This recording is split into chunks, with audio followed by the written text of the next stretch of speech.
ओम तत्सत। श्री गुरु सदसत परम है, यही ध्यान को धे। हृदय बीच विराजते आप हैंगे। महाप्रलय का सूर्य है जिनका शत उपदेश, नासत तम अज्ञान को रहत नहीं उरलेश। इनकी आज्ञा और धरे प्राप्त हो निज धाम, ऐसे सद्गुरुदेव को बारंबार प्रणाम। परब्रह्म और सद्गुरु, परब्रह्म और सद्गुरु तिनके दास जो संत, इनके चरण प्रणाम से जन्म मरण को अंत। अब लोगों को संत और असंत के विषय में थोड़ा प्रकाश डालना चाहते हैं। संत वास्तव में वो हैं जो भूमिका अतीत, सप्त भूमिका अतीत, उसे संत कहते हैं। भूमिका सप्त का साक्षी भग स्थिर पावे, उसे संत कहते हैं। तैत्तिरीय उपनिषद में भी ऐसा कहा है, अस्ति ब्रह्मेति संतमेनम ततो विदु। इस संत का लक्षण है। अस्ति ब्रह्मेति, अस्ति का मतलब है, ब्रह्मेति ब्रह्म,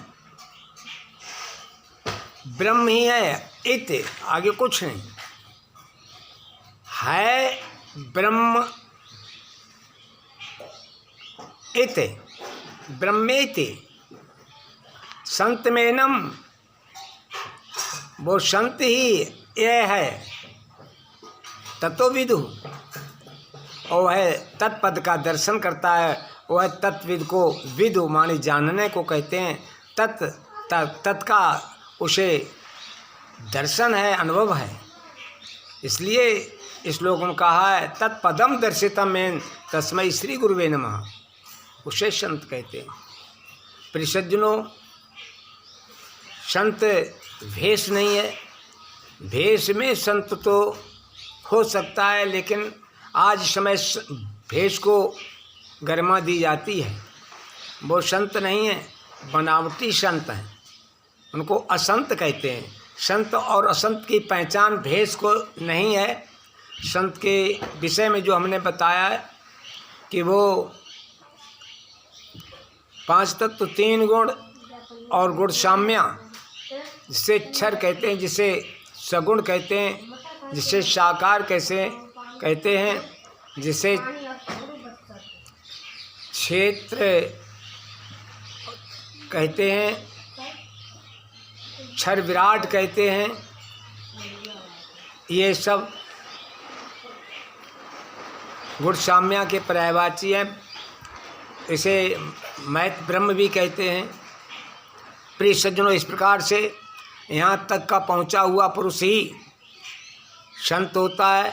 अन्य सब अपना दिखावा और शब्द ज्ञानी ही हैं। उन्हें वास्तविकता की पहुँच नहीं है, पहचान नहीं है, अनुभव नहीं है।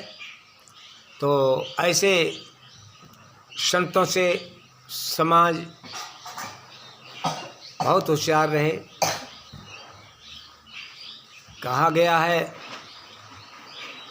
कि तिनके दास जो संत, वो है अवतार की महिमा गाता है, वह भी संत है। तुलसीदास ने भगवान राम की महिमा गाई, सूरदास ने कृष्ण की महिमा गाई, आज भगवान श्री मायानंद चैतन्य जी की महिमा गाने वाले जो भी इस समय अक्षर अक्षर पुरुषोत्तम का ज्ञान दे रहे हैं, जगत गुरु भी हमारे बीच में श्री उमाशंकर चैतन्य जी, वो भी नारायण रूप में संत ही हैं। ज़्यादा आप लोगों को शॉर्ट में थोड़ा बताया, आगे फिर कोशिश करूँगा। अपनी वाणी को विराम देता हूँ। सादर नर्मदे हर।